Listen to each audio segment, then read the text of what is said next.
لیکن بعد میں انہوں نے اپنے قول سے رجوع فرمایا اور امام ابو عیسی اور محمد رحمۃ اللہ علیہ کے قول جو ہے اسی کی طرف رجوع فرمایا ہے کہ نہیں، نماز ادا ہونے کے لیے عربی میں قرات کرنا ضروری ہے۔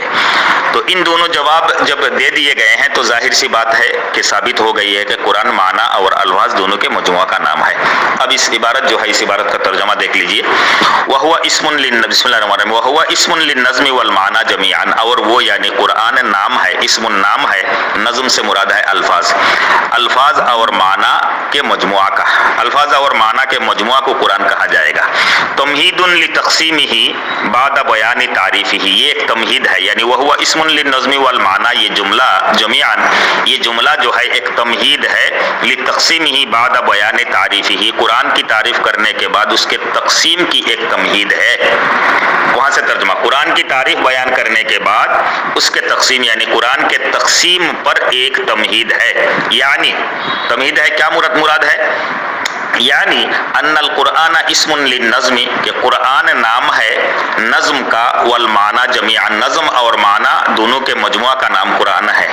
لا انہ اسم للنظم فقط، صرف لفظ کا نام قرآن نہیں ہے، کما ينبئ عنہ تعریفہ، جیسا کہ تعریفہ بالانزال والکتابۃ والنقل، جیسا کہ اس کی تعریف، قرآن کی تعریف انزال، مکتوب، کتابت اور نقل سے ظاہر ہوا، ينبئ ظاہر ہوا، جیسا کہ میں نے سمجھایا دلیل میں۔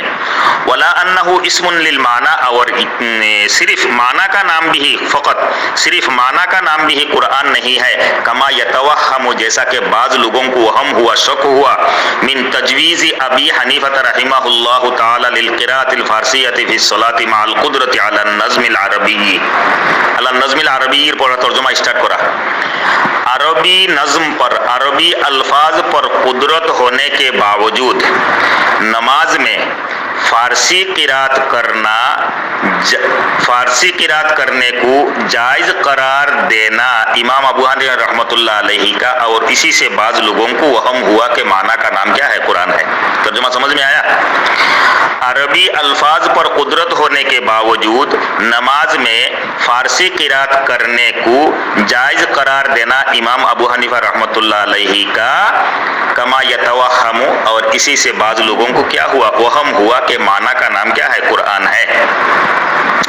وذلك لأن الأوصاف المذكورة جارية في المعنى تقديرا، جواب دیا سے موجی تو جواب دیسیلو، پرتھم سوال اور جواب، اور یہ لأن الاوصاف المذکورہ، یہ تینوں مذکورہ اوصاف یعنی انزال، کتابت اور نقل، مذکورہ تینوں اوصاف جاریۃ فی المعنی، جیسا کہ الفاظ میں جاری ہوتا ہے اسی طریقے سے معنی میں بھی جاری ہوتا ہے، تقدیراً، تقدیری طور پر معنی میں بھی کیا ہے؟ انزال اور کیا مکتوب اور منقول، یہ تینوں چیز پائی جاتی ہے، جیسا کہ لفظ میں پائی جاتی ہے تقدیری طور پر معنی میں بھی پائی جاتی ہے، ابھی بتایا میں نے۔ وجواز الصلاۃ بالفارسیۃ، دوسری دلیل اور جواب دیا سے، اور جائز قرار دینا نماز کا فارسی قرات کے ذریعے سے، انما هو لعذر، وہ ایک عذر حکمی کی وجہ سے، عذر حکمی کی وجہ سے، وہ عذر حکمی کیا ہے؟ وهو ان حالت الصلاۃ حالت المناجات، اس لیے کہ نماز کی حالت یہ راز و نیاز کی حالت ہے، مع اللہ تعالی، اللہ تعالیٰ سے راز و نیاز، بہت ہی تنہائی میں گفتگو کرنے کی ایک حالت ہے۔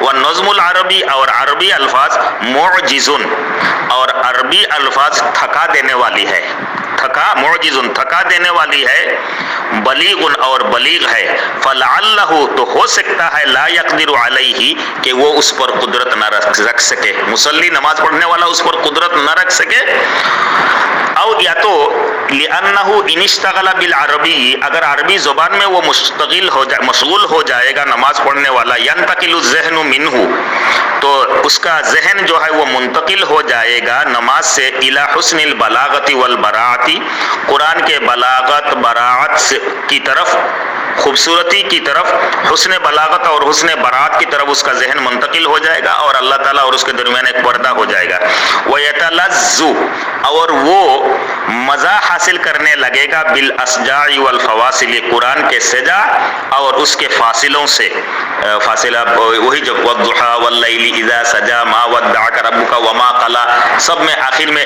جو یا الف مقصورہ آ رہا ہے، تو اس طرح کے سجا اور فواصل میں جو ہے وہ مشغول ہو جائے گا.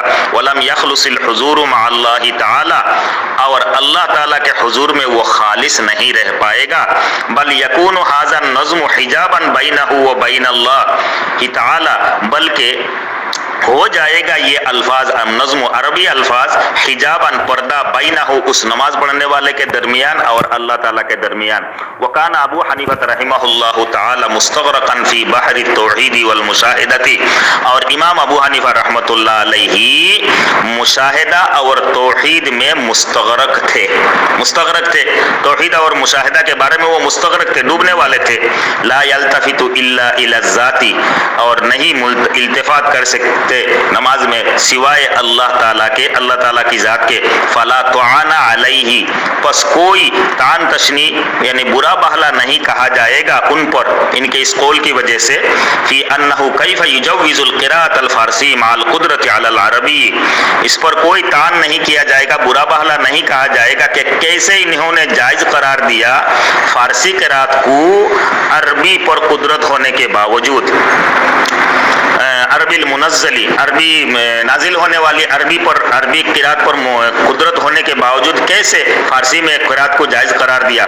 واما فیما سوى الصلاة فهو يراعي جانبهما جميعا، بہرحال نماز کے باہر جو ہے وہ امام ابو حنیفہ رحمۃ اللہ علیہ دونوں جانب کو یعنی الفاظ اور معنی دونوں کی رعایت کرتے ہیں، دونوں کی رعایت کرتے ہیں نماز کے باہر. جیسا کہ فتویٰ ہے امام احناف کے نزدیک، فتویٰ یہ ہے کہ اگر کوئی فارسی ترجمہ لکھا ہوا ہے کسی کتاب میں تو اس کو حیضہ عورت چھو سکتی ہے، پڑھ بھی سکتی ہے، جنابت والے لوگ چھو بھی سکتے ہیں، پڑھ سکتے ہیں. اگر قرآن ہے تو کیسے چھو سکتے، چھونے کا فتویٰ کیسے دیں گے؟ تو نماز کے باہر جو ہے وہ یعنی معنی جو ہے، معنی کو قرآن نہیں کہتے بلکہ الفاظ اور معنی دونوں کو قرآن کہتے ہیں. تو اس سبق کو اچھی طرح سے دیکھ لیجئے گا، یہ بہت لچھے دار سبق تھا. یہ سب سبق سامنے بیٹھ کر کے پڑھنے والے سبق تھے. ان کیا کریں، مجبوری دعا کرے کہ کرو بھائی کہ 16 تاریخ کے بعد کوئی گنجائش بن جائے.